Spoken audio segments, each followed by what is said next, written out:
নোয়াখালীতে অবৈধভাবে খাল দখলের প্রতিবাদে মানববন্ধন ও প্রতিবাদ সমাবেশ।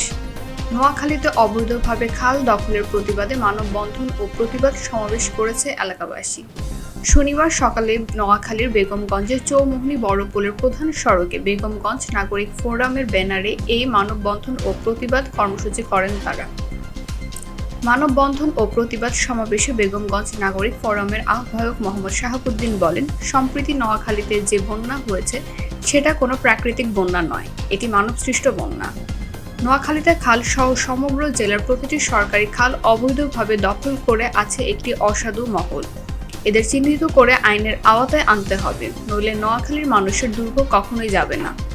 অবৈধভাবে খাল দখলের প্রতিবাদে ছাত্র জনতা এই মানববন্ধনে আরও বক্তব্য রাখেন বৈষম্য বিরোধী ছাত্র আন্দোলনের নেতৃবৃন্দ সহ বিভিন্ন পর্যায়ের সামাজিক, রাজনৈতিক, সাংস্কৃতিক অঙ্গনের নেতৃবৃন্দ সহ আরও অনেকে।